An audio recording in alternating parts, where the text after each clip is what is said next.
Good day, fellow champions of inclusion. I'm AA Ron, and this is the Inclusive Dad Podcast, where we explore inclusion and make it practical.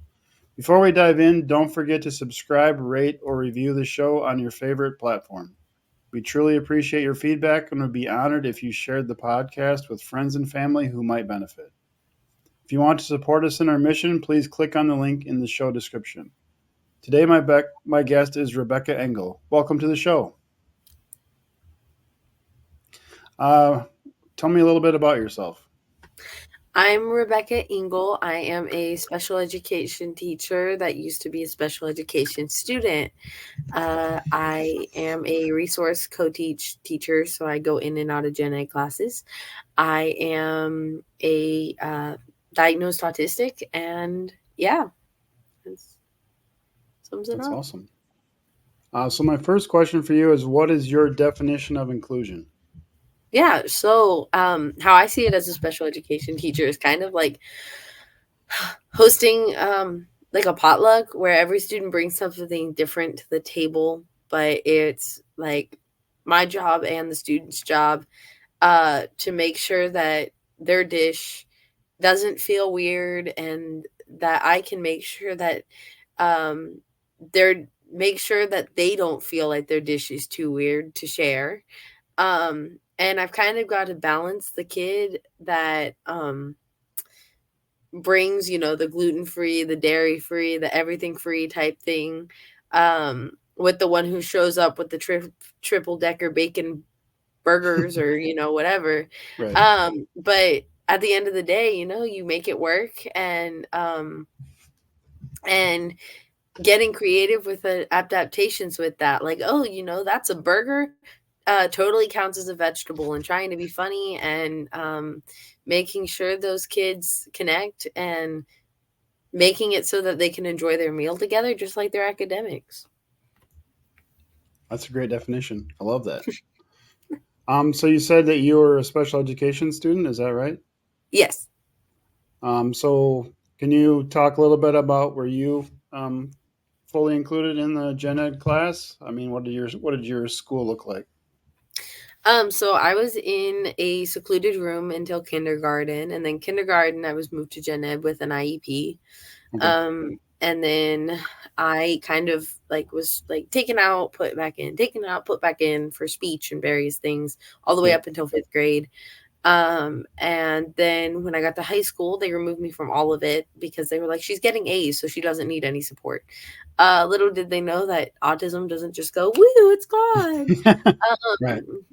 As many of us know. So I struggled drastically when it came to middle school and high school. Sometimes I almost felt like it was necessary for me to cheat in order to get by. And that definitely affected me in college. I didn't cheat, but sometimes I felt like I had to if I wanted to succeed. And then when I got to college, I feel like not having any of those accommodations, I almost felt guilty for wanting to go back on them. And I did have some accommodations my last semester in college, but they were for a completely different disability that I didn't have as a kid. So I think that I almost felt like I was dumb for having the needs that I needed. I had a kid come up to me my senior year of high school, and he was in elementary school with me, and he came up to me, and he genuinely had no idea due to the lack of education of teaching, our gen ed peers about special ed. Mhm. And he was like, "Becca, you no longer flap like a bird." And it was obviously STEM, right? Like I knew what he Mhm. was talking about. And I was like, "Oh, like you noticed that." And now I'm 16 and I'm like, all thrown off by this question. But as an adult, I look back at that and I answered it. I was like, this is like this. But I thought back at it and I realized just the lack of, I was included, I felt included, but Right. was I included? You know what I'm trying to say? I feel Right. like if we don't teach kids why that kid flaps like a bird, or why kids could flap like a bird, or why kids could hide under their desk, or whatever Right. STEM they do, then are we really including them, or are we keeping them a secret while trying to make them feel better while trying to make teachers and staff feel better about themselves? Yeah. Well, that's a great point. Yeah, just because you're in the class doesn't mean you're being included. You're just in the Hmm. class. Yeah, for sure. Yeah. So my story a little bit is I have two children. My daughter, Cece, at 3 months old, we found out she had epilepsy, and then so had some pretty big seizures, and then later diagnosed with cerebral palsy.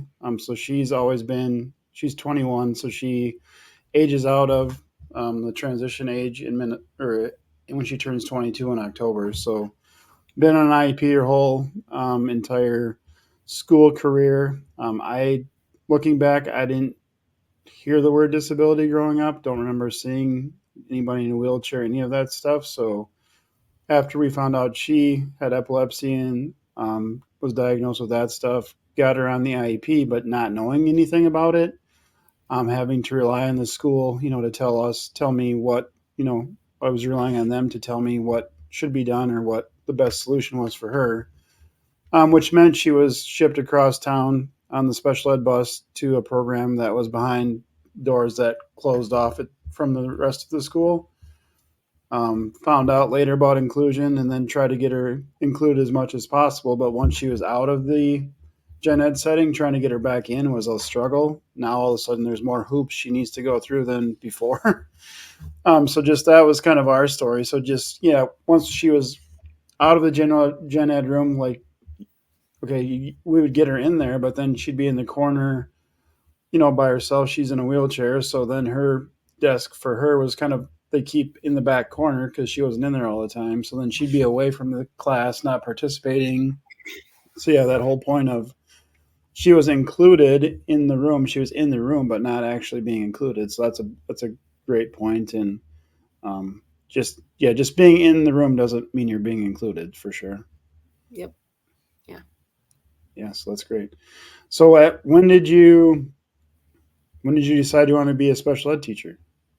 Yeah. So, my pre-K teacher, I had three pre-K teachers because I was in the early childhood special education. I'm sure Yeah. you've heard about it from your daughter. And I'm the same age, so Okay. probably around the same time when it was like called PPCD or whatever.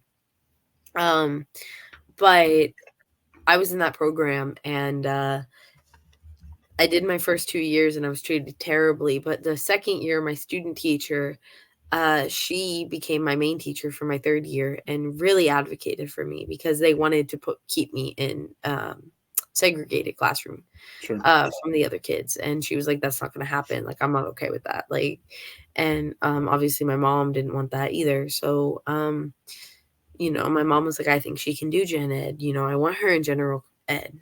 Just with those accommodations." And my teacher really, really fought and got me in that. But while battling the gen ed classroom, I saw a lot of things that I just wasn't cool with that I saw as a student, but I also saw growing up in life. Uh, I always, every time I had an opportunity to work with a kid that I knew had special needs, I did it. Like I was always kind of like the peer helper for Mhm. the kids with special needs in the inclusion room. Right. Um, and I would just see how teachers would respond to certain things and I would almost get angry. And I saw myself even in like fourth and fifth grade giving teachers advice on how to deal with sensory problems or how to deal with different things. And I was almost parenting and teaching my teachers how to do their job. And um, I don't know if I should have been, but I know that my advice helped them. Um, and then I got to high school and I dealt with that in middle school too. But when I got to high school, um, my senior year, I skipped the 11th grade, and then my senior year, I was offered to be in a Ready Set Teach program, and I specifically asked I want to be in a gen ed inclusion room. And so I was the only kid that they put in a room with kids with IEPs. And so of all of us in the program. And so I got to work with these kids that had an IEP and except for we had one that did high school, but I was elementary level for this. Hmm. And I got to work in this room and this teacher was absolutely amazing to those kids. But and so were the special education teachers. And it was funny because one of the special education teachers was one of my special education teachers Mhm. at another school, a completely different campus. And it was just crazy because she was like, I taught you. And I was like, whoa, you taught me. Like, you did, you know? But, you know, they talked to me and she was like, and she kind of encouraged everyone else to listen to me. She was like, I taught her, like, she was mine. You know what I mean? Like, she had only talked for like 3 years when I had her, you know, type vibe. And, it was just a very great experience. And, but I realized that I was constantly giving advice to special education teachers and gen ed teachers with special education students on how to deal with special education. And I was like, okay, clearly this is the path for me, you know? Right. So I went to college and I majored in education and special education. And my 3.5 years in college, I skipped a semester. They told me that like I wasn't meant to teach and I didn't like, you know, I was pretty and intelligent, but I had nothing else going for me. Hmm. And that they attacked all of my autism based disabilities, like my communication, my eye contact, without calling it autism. Because if they called it autism, I would have, you know, been able to sue. Right. And so they were like, "We don't like your eye contact. We don't like how you talk. We don't like it." And I was like, "Okay." Um, so I ended up having to leave the program and go alt cert. But being constantly secluded like that, literally my whole life, or almost feeling like I had to teach people how to teach kids just because of the lack of words out there to accurately teach kids teachers about these things. I mean, I don't think it was their fault. I just think we lack the education and lack the resources, especially 10 years ago. Right. Um, I think those have grown, but with COVID, but um, that really pushed me into the system. That's quite the story. Wow. So what grades do you teach now? I am a third, fourth, and fifth grade resource and special ed teacher. That's awesome. Is that the age you like, or what would be your ideal age to teach? Third, fourth, and fifth. That's good. Yeah. That's cool. So what do you have? So as far, let's say for me, I was a parent, and my view of inclusion was I wanted my daughter to be fully included in the gen ed class, and the district, their view on it wasn't the same. Do you have any tips for parents on how to best advocate for their child to be included in the gen ed setting? First of all, if there's a fight for data, if they cannot data prove your point that your kid doesn't belong in that setting with data, then they're wrong. I mean, you have to have data to back up your point. And collect data at home. Like if you see that your kid is this academic genius at home, because a lot of what determines that ALE setting versus that inclusion setting or that life skills or whatever you call it, depending on where you're at, the secluded setting versus the inclusion setting is the determination academically and IQ, which is, I think, somewhat outdated. Um, but no matter what state you're in, if they don't have data to back their point, they're wrong.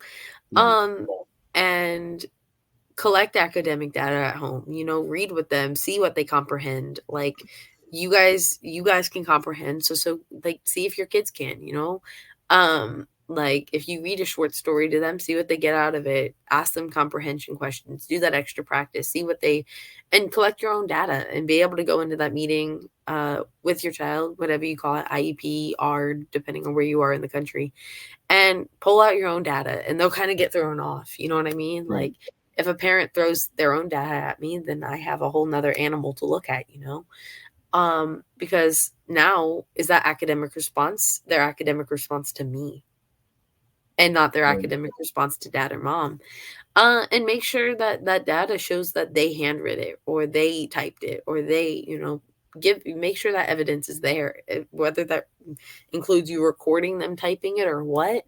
Um, because they, you know, if you write it or you type it or whatever, they're going to be like, okay, you just did the answers for them. They didn't really know it, you know. Yeah. But collect your own data, prove your own point, Um, and make sure that you see the things in your child, and make sure that your special education teacher is someone that you can trust. And ideas in place, so if you don't think the school that your kid is at is giving you the proper accommodations, proper needs, legally you can have your kid move to another school. It's under FAPE and IDEA. It's written in law, and that's universal across the US. Has been since the 1990s. So don't allow that to hinder your child. It may just be that that teacher isn't their advocate, and Right. it sucks. But they may have a bias, and that is what it is. And hire an advocate if you can't afford to do that. I mean, uh, there's advocates all over the country that will literally come into your meeting who were special education teachers, or um, and they're getting paid like a lawyer to specifically advocate for your child. So uh, have them in that meeting, and have them in that room, and have them collecting data on your child, because if you can afford to do that, then you can prove a point. Yeah, those are great tips. One of the things I do is I help families as an advocate go into meetings. I mean, for me, my daughter's meetings could have easily have 10 school staff across the table. So walking in there as the parents, like it's an immediate power imbalance. I mean, even if it's not real, it's for me it's a perceived one. So just having somebody come with you, either an advocate or even like a family member, just to listen, take notes with you. Is I suggest Yeah. all parents do that. It just helps. In my mind, you probably should all the time, because it's just it's crazy how just having somebody else there changes the whole tone of the meeting. Like everybody's more minds are p's and q's better there. It's just interesting how it changes that dynamic for sure. I'll tell you this much too: with when an advocate walks in, everyone, even the principal, will be like, "Oh crap. Like, what did we do Yeah, wrong?" And that right. advocate could literally not have anything against us, Yeah, but for we sure. are immediately like, "Oh Yeah, crap, what did we do wrong?" So now we're yeah, fearful, right. which lowers our power. Yep. Yeah, Mhm. for sure. I mean, and that's usually the tactic. Yeah, just literally coming in, introducing yourself, and just sitting there quietly. You don't even really have to say anything. It changes it. Yeah, that's for sure. Mhm. So yeah, I've given two TEDx talks. The second one I've done in April. I talked about how we can use empathy to be more inclusive. How do you think, or do you think we can use empathy to make the world more inclusive? Yeah. But I think that um I think the best way to answer that would be with empathy, when you tap it, it kind of you start seeing classroom through each of your students' eyes rather than your own. And I think that goes with same with parents, right? Um, but I think that before we have empathy, we have to have student education as well, right? Because a teacher can see autism or whatever through their students' eyes, or claim that they do, right? Right. But like all the time in my college degree, I was told, "We've had autistic kids go through this program. They were fine. It's just you." You know what I mean? When I pointed out that I was being discriminated against. Um, and like, don't blame it on that, because they get so offended by me pointing that out. And I was like, well, what else affects my communication, speech, eye contact, like, um, and so I think, the education aspect is something we need to address before we can even look at empathy. Okay. You can't have empathy without education. Right. And that goes for anything. That doesn't just go for special needs. I mean, that goes for literally anything. I Right. can't be empathetic towards someone's situation without knowing, like, poverty. I can't be empathetic towards poverty if I have no clue what poverty is. It's a great point. That's a great point. That's for sure. Yeah, that's great. So like you said, IDEA has been around a long time. I think IDEA actually was signed in 1975, if I remember right. So next year, I Mhm. think it's going to Yeah. be 50 years. I mean, we've come a long ways, but a long ways, but I don't think we're even close to where we should be. I mean, what are if you could wave a magic wand and fix special education? What would you do, and what would it look like? Um, so I'm writing a really loaded paper on this right now. I think that schools need to have an in between for um my big focus is autism because that's like my strength. Hmm. That's what I know the most about. Yep. I think I think first of all, we need to educate our children as young as kindergarten, and we need to have those disabilities presented to them. I don't think the students need to necessarily go and talk about it unless they feel comfortable talking about it. But I think that having adults with those disabilities, or even adults that were like, like people who are, now in high school, I think that they should go to talk to our kindergarten kids and talk about their disability, how it affects them in the classroom. Hey, you may see kids like me, and that's okay. You know what I mean? Um, because now you're connecting background knowledge when they see it, and they don't like, they know that kid is different, but they saw someone successful that has the same Right. situation as that Yep. kid, or, um, I went and talked to a group as a poet, separate of my teaching career, last school year, and it was it was a bunch of like little kids. Like I had K through 5, and different groups came and talked, and I talked about my writing, and my writing is around disability. And so I was honest. I was like, guys, I'm autistic, and a lot, like literally, even fifth graders were like, "You're what?" Like, except for the kids that had siblings or whatever, and I opened up about it. I was like, "This is what it is, and this is how it works," and, um, they were so mind blown. Like, they weren't like, "Oh, we don't like you now," or "You're gross," or, like, they were like, "Wow, that's, like, crazy that, like, you were that, and, like, look at you now." And, like, if we could give that mindset to the kids that, the kids that hide under their desk that the kids think are bad, or, if we could give those mindsets, and that's across the board, even with other disabilities, to those children, I think we could solve so many problems with, our inclusion settings. But specifically with autism, which is my strength, I look at ALE, and I look at that inclusion, right? And I see these two rooms, and I'm sure we could do the same with middle needs elsewhere.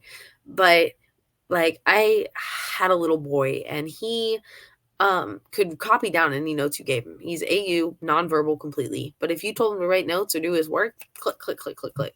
If you told him to comprehend it, he'd be like, huh? Right? Hmm. So the ALE setting was way too pass for him, because the ALE setting, those kids can't even write anything, even if you told them to. You know what I mean? Right. Um, Maybe they could write the number 7, and then they'd be done. And then the gen ed setting was like AP, like they were going and going and going.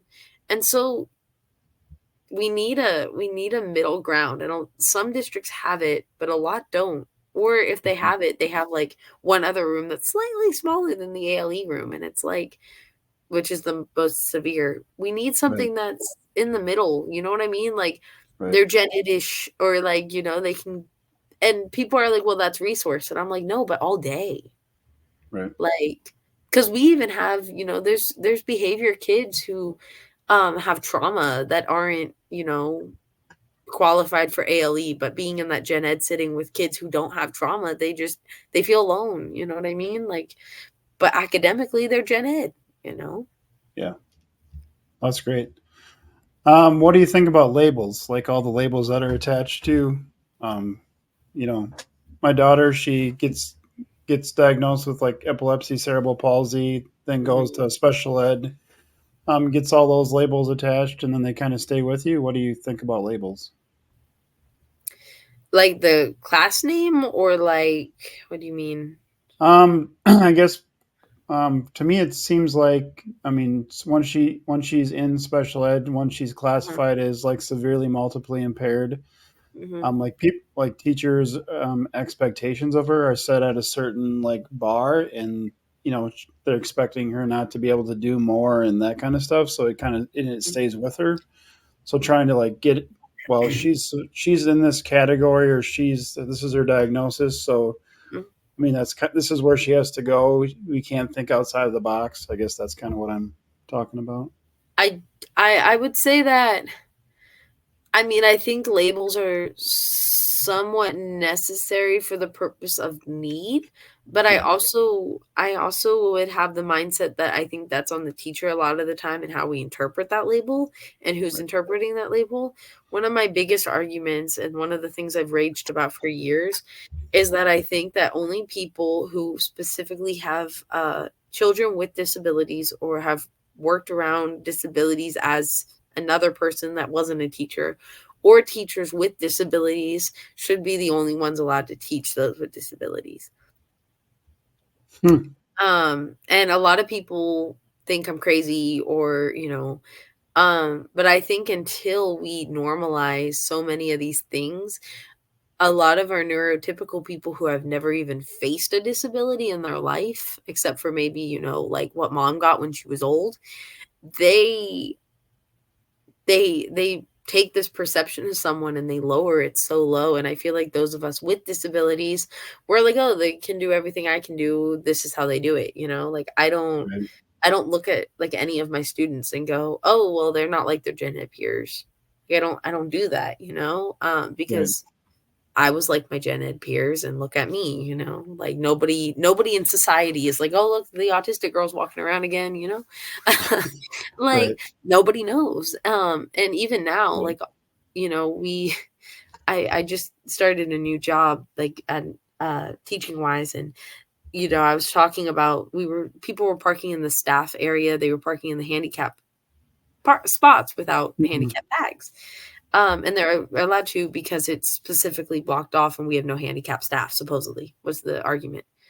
Um, because it's not like where the parents can access, like it's like just our little staff parking lot. Right.